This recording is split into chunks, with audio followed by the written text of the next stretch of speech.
What is up, YouTube? This is Cody on the Real Sports Talk, bringing you the Pocono 400 preview. It's definitely a new track, newly repaved, first time the guys have been on it. Kurt Busch is obviously sitting out this race after suspension. Check out my video on that if you haven't yet.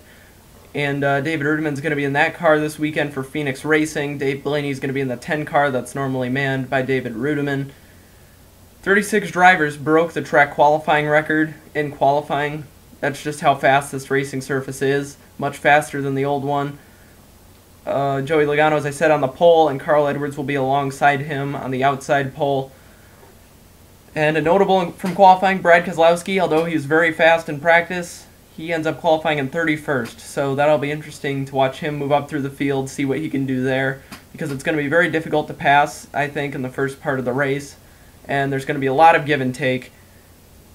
And in qualifying, a lot of people thought when it got overcast later in the session that the speeds were going to pick up, but that wasn't really the case. They actually slowed down a little bit, so this track is kind of unpredictable at this point, and we really got to watch throughout the race how the drivers deal with how the track changes and who catches on to how the track is changing, because it's going to be unpredictable, and it's going to be a matter of who can catch on, who can keep up with the changes once they catch on. And if they don't figure it out toward the end, just look out for some guys to play some pitch strategy to try to just get some track position. Because if passing is going to be difficult throughout the day, which it probably will be, the track position is going to be key. And also, those guys that qualified up front are going to be in good shape for the first part of the race, because I don't think there's going to be a whole lot of passing early in the race. And the passing will be, like I said, early will be a little, we won't see a whole lot of it, but I think as we move forward, the track's going to start gripping up and guys are going to get a little more confident. The track might widen out a little bit for these race car drivers, and they could get a little more aggressive as we move toward the end of the race, obviously, as they need to get those positions. Whereas earlier they don't need them, and they're just trying to feel out the track. And just the track itself, even without being repaved, is a unique track because it's known as the Tricky Triangle with the 3 different corners. And every driver usually has their favorite corner, or the one they're best at, and it just varies from driver to driver. And it's always an interesting race to watch, high speeds on the straightaways. Some guys I'd look out for in this race, Paul Menard and AJ Allmendinger both did very well in practice and qualified decent. Allmendinger wasn't worse than 9th in any of the practices. Menard wasn't worse than 11th. I think the guy that we really have to look out for, though, is Jeff Gordon in this race. I think this is a time where he can break a streak of awful luck, and I think he could, after winning this race last year, he could be a repeat winner here and come away with the trophy and the first victory at this newly repaved track in the Pocono 400. There's not a whole lot I can preview for you guys, because this track is just going to be so unpredictable as we move into this, and we're going to find out a lot more as the race goes on than we know right now.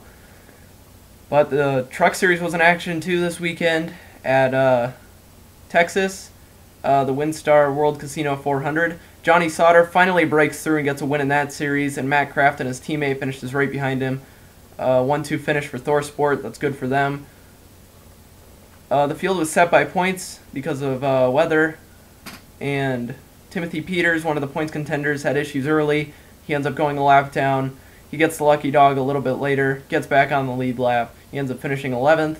Todd Bodine, who won 6 races at this racetrack, ends up blowing an engine. He was one of the many guys who brought a brand new racetrack to this track and was very excited for the high-speed track at Texas. Great racer, 6 wins at this track. He had one of the trucks definitely, I think, to beat. He was definitely marching forward when he blew his engine, but obviously he was out of the race then. Nelson Piquet Jr. was another guy with a brand new race truck. He also had a good finish. Justin Lofton, our points leader, looked to be a very dominant car early, and he didn't end up finishing that great. I think it was like, it wasn't in the top 5. He led some laps, and after overcoming some bad luck in the pits, Johnny Sauter ends up coming away with the victory in this race. And his bad luck, he wasn't lacking this race, it just wasn't a broken part or anything. Had some bad, slow pit stops. Went back like 10 spots a few times in the pits, just filling up the car, or the truck with fuel. And he was able to overcome that, and he led past his teammate, led like the last 20 laps or so, I believe it was, and cruised away to the victory with like a 2-second lead. Sauter was a dominant car in this race, probably the best car on the track at the end of the race. Best truck won. Don't always see that. It was good that that actually happened. A lot of pit strategy lately being played out. But this could be something that propels Johnny Sauter forward in the season. He obviously isn't doing too well in the points, but I think this will be something for him to just kind of propel him forward. He's only 90 points behind the points leader now, and I think he can really mount a charge. He's had good trucks all season, just had problems, and I think it's very much like Jeff Gordon in the Cup Series, finally getting that win, and something that can propel him forward and really ignite a flame under that team and really power them forward and create a surge. Joey Coulter finishes a career best third in the Truck Series in this race, which is good for him. And also Jason Leffler with a decent finish, a lot like Sauter. Awful luck this season, whether it's wrecks or part failures. He's had a lot of bad finishes and a lot of great trucks this season. So it's good for him to finally get a finish. And like Sauter, this could be something that kind of propels them forward and allows them to get out of the string of bad luck and the slump and just get some good finishes. So as I said, Justin Lofton still our point leader. 5 points behind him is Timothy Peters. Ty Dillon 12 points behind. And then it's James Busher, Parker Kligerman, Nelson Piquet Jr. after the decent finish here. Moves up a spot to 6th in the points. Matt Crafton after his 2nd place finish up to 7th.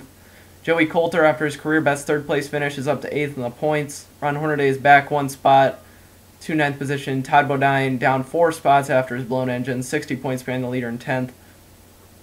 And Johnny Sauter moves up 2 positions in the point standings here. So I will have the post-race video for the Cup Series race up for you on this channel. As I said, check out my thoughts on Kurt Busch being suspended if you haven't done that yet. And Nationwide Series was not in action this week, but they'll be back next week, so I'll see you then.